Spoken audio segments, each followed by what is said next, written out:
Alhamdulillahi Rabbil Alamin, wassalatu wassalamu ala ashrafil anbiya'i wal mursalin, nabiyyina Muhammadin sallallahu alayhi wa ala alihi wa sahbihi at-tayyibina at-tahirina, amma ba'd.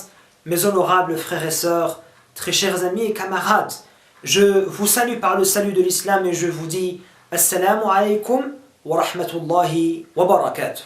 Je prends Allah Azza wa Jal comme témoin et je vous dis que je vous aime en Allah Azza wa Jal. Je vous aime parce que vous êtes mes frères et sœurs en islam. Et j'implore Allah Azza wa Jal, celui pour qui je vous aime, de vous accorder le bonheur, le succès dans cette vie d'ici-bas.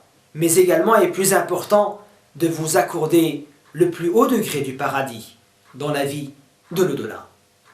Mes honorables frères et sœurs, très chers amis et camarades, l'actualité en Belgique m'amène, me pousse et me motive à vous apporter quelques éclaircissements concernant le pseudo-groupe qui se nomme Sharia for Belgium, concernant ma position face à ce groupe, face à son porte-parole, Abu Imran. Mais avant de m'étaler à cela, j'aimerais juste vous faire part d'une précision qui a toute son importance. Cette précision n'est autre que le fait que moi, votre frère, Ilyas Azouaj, moi, je ne représente en aucun cas l'islam et les musulmans en Belgique. Je ne représente en aucun cas l'islam et les musulmans en Belgique. Abu Imran et son groupe, Sharia for Belgium, ne représentent pas l'islam et les musulmans en Belgique. Ils ne représentent pas l'islam et les musulmans en Belgique. La seule différence qu'il y a entre nous, c'est que le message que je fais circuler, le message que je donne, le message que je propage, ce message qui contient de la sagesse et de l'exhortation positive, ce message est reconnu chez une grande majorité des jeunes en Belgique et en dehors de Belgique. Les jeunes se reconnaissent dans ce message que je propage à travers les différentes rencontres ou les différentes occasions, ce qui n'est ici strictement pas le cas chez Abu Imran ou chez Sharia for Belgium. Telle est cette différence et telle est cette précision qui est importante à savoir et à comprendre également. Mes honorables frères et sœurs, très chers amis et camarades, cela fait depuis maintenant 2 ans. 2 ans que nous avons assez patienté. Cela fait 2 ans que nous avons fait la politique de l'autruche. Nous avons fait rentrer notre tête et nous avons fait comme si nous ne voyions rien. Maintenant, et après l'incident qui s'est déroulé, dont l'auteur de ces incidents est Sharia for Belgium, j'ai décidé, moi et plusieurs autres personnes également, qui soutiennent mes mêmes idées, mes mêmes valeurs et ces mêmes positions que je suis en train de tenir face à ce groupe, nous avons décidé de mettre un terme à ce groupe. Nous nous éloignons complètement de ce groupe auquel qui déjà auparavant nous n'avions aucune relation. Et maintenant nous le disons ouvertement afin que leur exemple ne soit pas pris, afin de généraliser l'islam et les musulmans de Belgique, afin que nous, musulmans du juste milieu, d'accord, qui propageons un discours de tolérance, de sagesse, ne soient pas mis dans le même sac que ce groupe qui se nomme Sharia for Belgium et qui incite ou qui propage la violence et la haine au nom de l'islam. Il est important que nous nous éloignions de ce groupe et que nous le disons haut et fort, non seulement pour les musulmans, mais également pour les non-musulmans. Et c'est là où ma prise de position, non seulement dans l'article le soir, mais également à travers certains de mes tweets, je l'ai dit, je le dis, et je le répète, et je le confirme encore, nous n'avons rien en commun avec ces personnes du groupe Sharia for Belgium. Lorsque je dis ici nous n'avons rien en commun, je ne parle pas de la croyance, du dogme, je parle de la manière de faire. Nous propageons l'islam, nous invitons les gens à l'islam avec la sagesse et la bonne exhortation.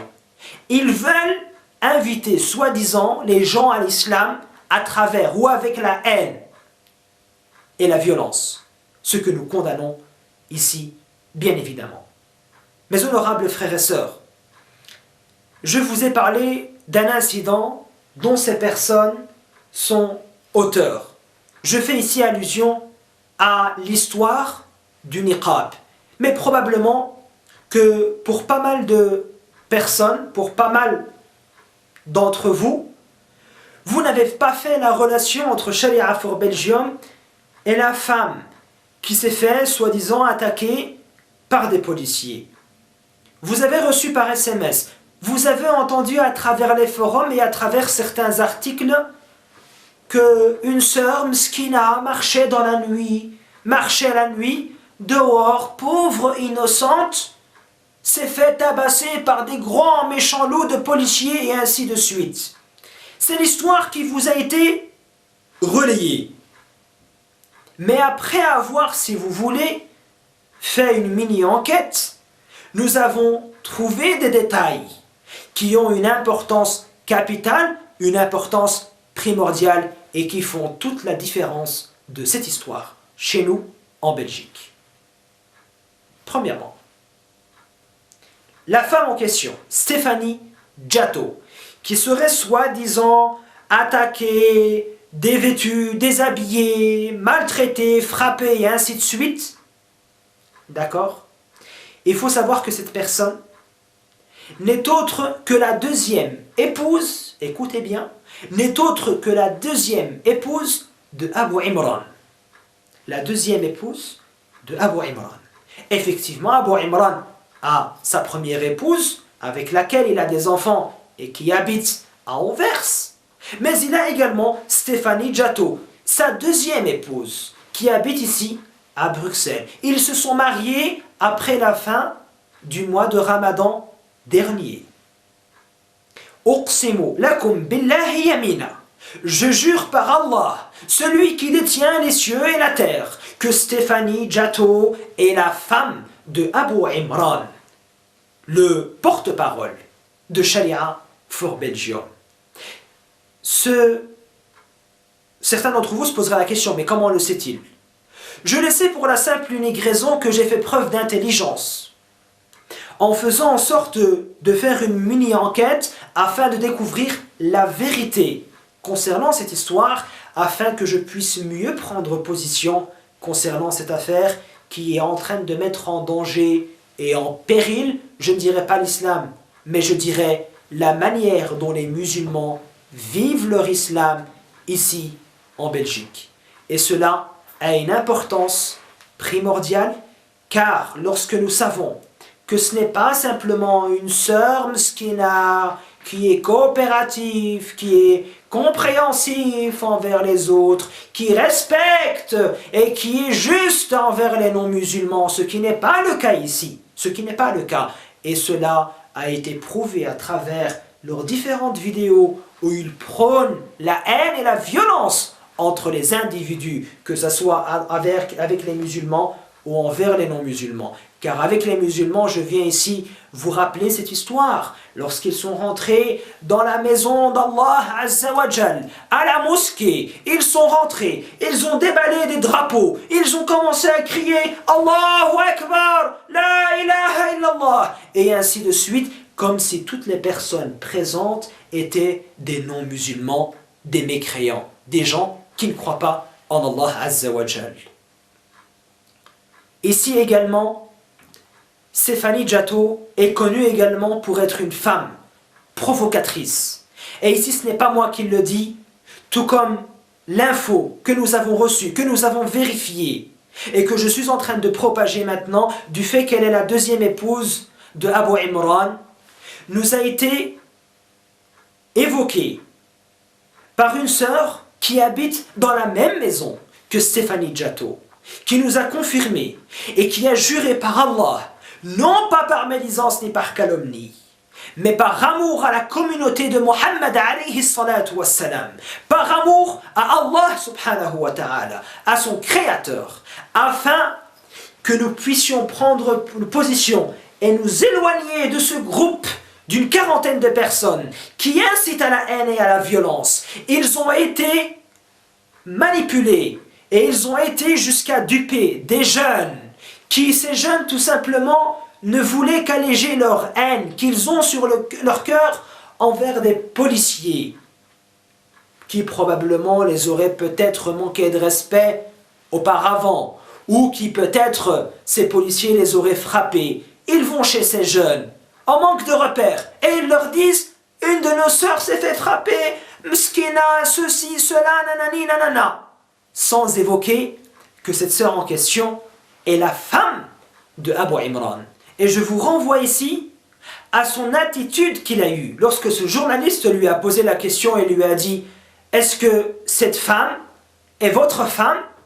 Il n'a pas menti. Il n'a pas menti en disant: bien, regardez son attitude. Sa réponse par après a été stratégique en disant: il y a un frère dans la salle. C'est un homme. Qui est dans la salle? Il était dans la salle. Qui est son wali? Il est son wali.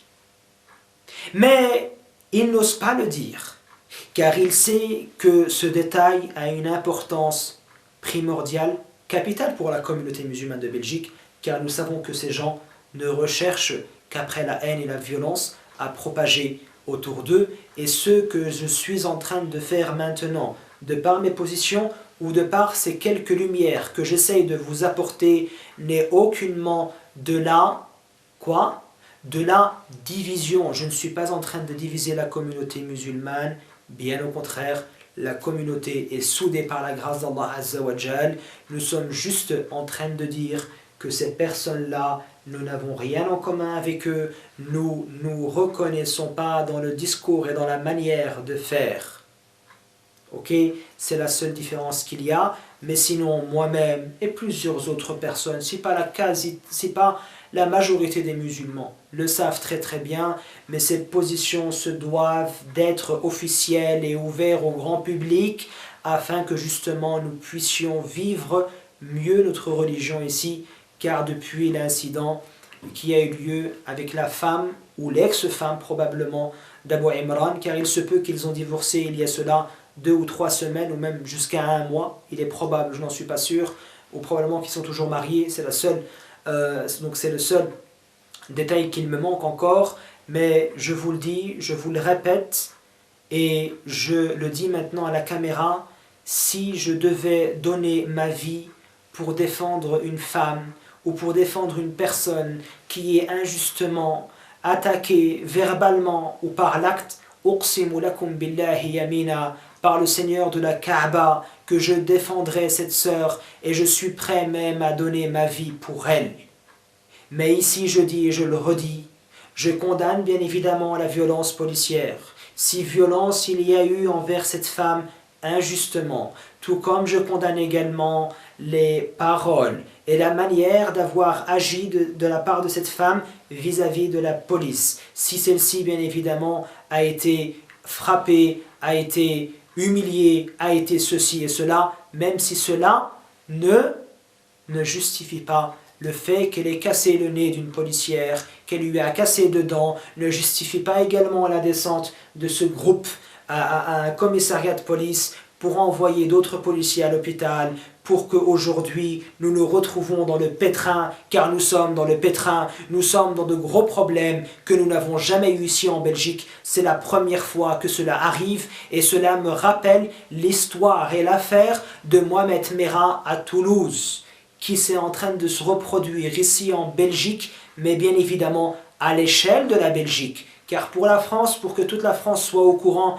il faut que ça explose. En Belgique, il faut que cela soit une petite affaire, ce qui est suffisante pour qu'elle explose ici en Belgique. Et de nos jours, quand je dis nous sommes dans le pétrin, nous sommes dans le pétrin. Des sœurs m'ont envoyé des emails, car elles se reconnaissent dans la condamnation que j'ai faite vis-à-vis de ce groupe. Elles ont peur, une dizaine ou une quinzaine de sœurs qui portent le niqab, ont peur de sortir dehors, ont peur de l'attitude des policiers, ont peur de l'attitude des fascistes, des racistes à leur égard. Elles ont peur également de se faire attaquer dehors. Il y a également des sœurs qui nous ont dit « Nous n'avons jamais eu de problème auparavant. Nous n'avons jamais eu de problème. Nous vivions tranquillement. Les policiers étaient compréhensifs à notre égard. Les policiers étaient gentils lorsqu'ils nous contrôlaient. Il est vrai que certaines sœurs nous ont dit « Il est vrai que nous aussi, nous nous prenions la tête un peu de temps à autre avec les policiers car nous étions fatigués à chaque fois de nous faire contrôler et ainsi de suite.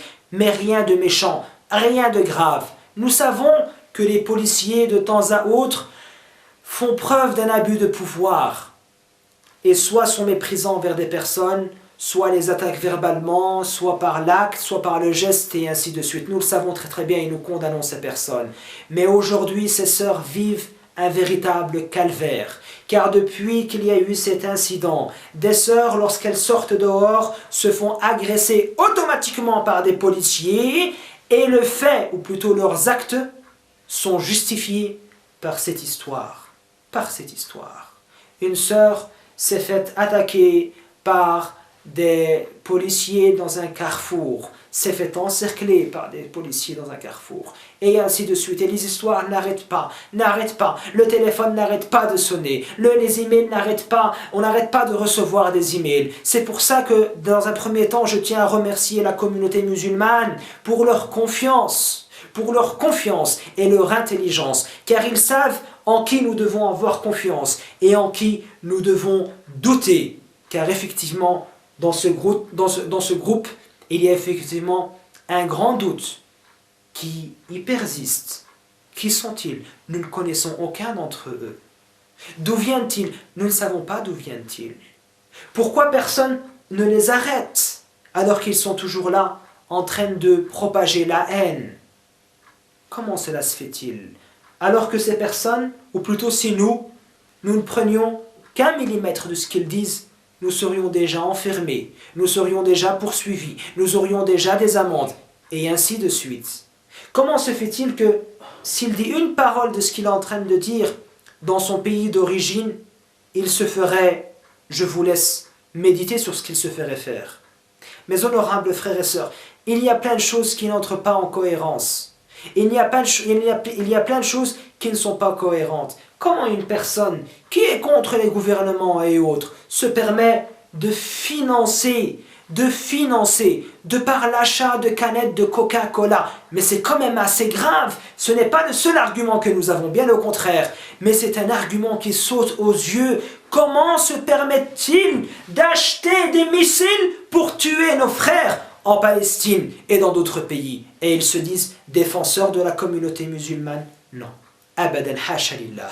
Je dis, et je le répète, et c'est ainsi que je les appelle, Jahiliya for Belgium, car la seule chose qu'ils essayent d'instaurer en Belgique, c'est l'époque de la Jahiliya, l'époque où le Coran n'a pas encore été révélé, l'époque où le prophète Mohammed alayhi salatu wassalam n'avait pas encore fait part de son message. Ça, c'est ce qu'ils sont en train d'instaurer ici, et ils ont un grand succès au fait d'instaurer et d'installer l'époque de la Jahiliya, de l'ignorance ici en Belgique. C'est la seule chose qu'ils arrivent à faire. Il faut que nous prenions position, car il y a des lois qui seront maintenant votées plus facilement pour que nous, musulmans, soyons freinés dans notre manière d'adorer et de servir le Tout-Puissant. L'exalté soit-il, le sublime, Allah subhanahu wa ta'ala. Et il est important, mes honorables frères et sœurs, que vous propagiez ces quelques minutes à toutes les personnes, à tous vos contacts, musulmans et non musulmans, afin qu'ils puissent faire la différence. Et comme le disait la ministre de la Justice, nous allons maintenant fermer toutes les associations extrémistes et radicales. Et il faut savoir que pour eux, nous sommes tous pareils, nous sommes tous les mêmes. Et il faut savoir que les associations ici comprennent les mosquées également. Et qu'il y a un réel danger en Belgique, car ces personnes font passer un message de haine et de violence au nom de l'islam.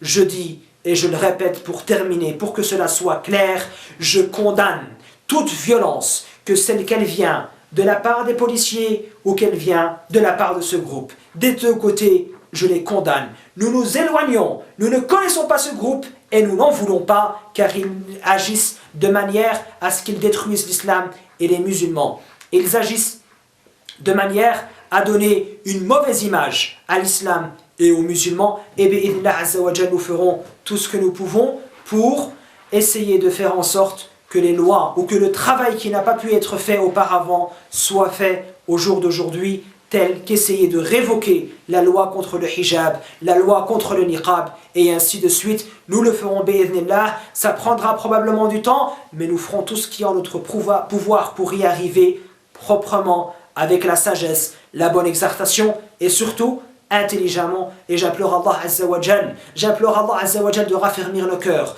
de nous réunir tous ensemble sur sa voie, sur la vraie voie, la voie d'Allah subhanahu wa ta'ala. J'implore Allah Azza wa Jal de nous guider vers le chemin de la droiture. J'implore Allah Azza wa Jal de nous préserver de tout mal. J'implore Allah Azza wa Jal de nous faciliter notre cheminement vers celui qui nous a créés et qui a créé les cieux et la terre.